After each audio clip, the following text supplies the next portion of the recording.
Hello guys, welcome to my YouTube channel. So without wasting any time, let's start our video. आज मैं आपको बताऊंगी कि DD algorithm क्या होती है। DD एल्गोरिदम की फुल फॉर्म है डिजिटल डिफरेंशियल एनालाइजर। ये एक मेथड है जो हम कंप्यूटर ग्राफिक्स के अंदर यूज़ करते हैं स्ट्रेट लाइन को ड्रॉ करने के लिए।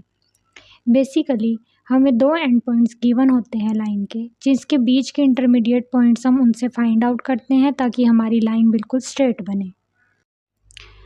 बेसिकली जो हमारी कंप्यूटर की स्क्रीन होती है वो पिक्सेल्स की बनी होती है। इस एल्गोरिदम के थ्रू हमें फाइंड आउट करना होता है कि कौन से पिक्सल को हम ऑन करें जो हमारी लाइन बिल्कुल स्ट्रेट बने। ये जो बॉक्स की शेप में आपको नज़र आ रहे हैं ये सारे पिक्सेल्स हैं, और ऐसी स्क्रीन जो पिक्सल से बनी हो उसे बोलते हैं रेस्टर स्क्रीन। जो आपको स्क्रीन पे नज़र आ रहे हैं पॉइंट ए और बी हमें गिवन है, जिसके कोऑर्डिनेट्स हैं x1 y1 x2 y2। इनके बीच के हमें पॉइंट्स फाइंड आउट करने हैं इस एल्गोरिदम के थ्रू।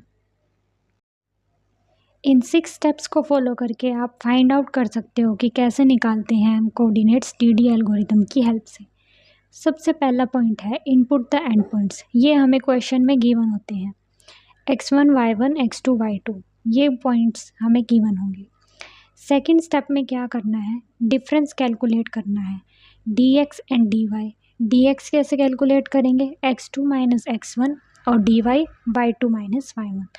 थर्ड स्टेप में हमें डिटरमाइन करना है number of steps.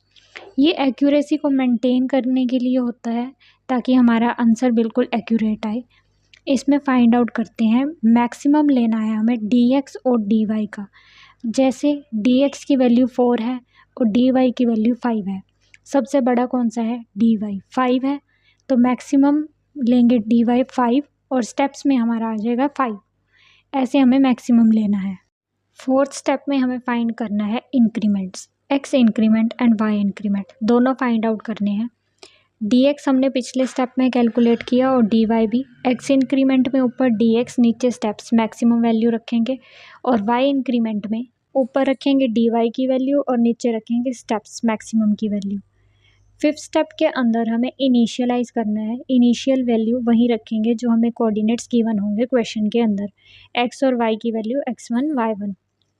Six step में लास्ट स्टेप है ये, इसमें हमें क्या करना है, पॉइंट्स जो हमें इनिशियल वैल्यू होंगी उनमें इंक्रीमेंट करते चलना है, जो x इंक्रीमेंट और y इंक्रीमेंट के थ्रू होगा।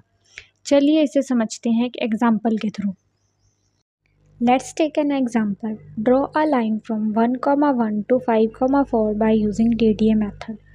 फर्स्ट स्टेप में x1, y1 is equal to 1,1। ये क्वेश्चंस में हमें गिवन है, उन्हीं वैल्यूज़ को लेकर चलना है। x2, y2 is 5,4। Second step में कैलकुलेट करना है difference dx and dy।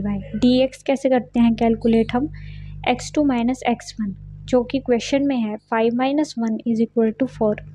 dy कैसे करते हैं, y2 minus y1 is equal to 4 minus 1 is equal to 3। Third step में मैक्सिमम वैल्यू लेनी है। मैक्सिमम वैल्यू dx की है 4, तो मैक्सिमम में हमारा आ जाएगा 4 स्टेप्स में। एंड फोर्थ स्टेप के अंदर x इंक्रीमेंट और y इंक्रीमेंट फाइंड करना है। x इंक्रीमेंट कैसे निकालते हैं, dx अपॉन में स्टेप्स। dx हमारा 4 गिवन है और स्टेप्स भी हमारा 4 गिवन है, आंसर आ जाएगा 1। y इंक्रीमेंट में हमारा dy अपॉन में स्टेप्स। dy की वैल्यू 3 है एंड स्टेप्स की वैल्यू 4 है, तो कैलकुलेट करके 0.75 आ जाएगा।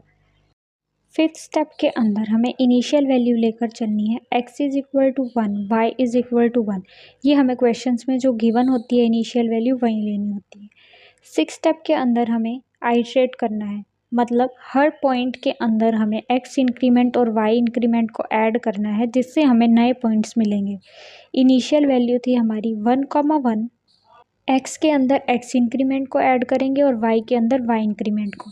x था हमारा 1, उसमें ऐड किया x इंक्रीमेंट 1, हमें वैल्यू मिल गई 2। y के अंदर वैल्यू ऐड करी y इंक्रीमेंट की, that is 1 plus 0.75 is equal to 1.75। Round off करके वैल्यू लेनी होती है इसमें, इसीलिए 2,2 हमें मिला। इसके बाद नेक्स्ट पॉइंट कैलकुलेट करेंगे। 2 हमारा चेंज हो गया x की वैल्यू, तो अब 2 लेकर चलेंगे, पर x इंक्रीमेंट सेम ही रहेगा। x और y इंक्रीमेंट हर स्टेप में सेम ही रहेगा। इस पॉइंट को कैसे कैलकुलेट करेंगे, 2 plus x increment is 1 is equal to 3. 1.75 plus 0.75 is equal to 2.5. ये y की वैल्यू आ गई। राउंड ऑफ करके लेंगे तो 3,3।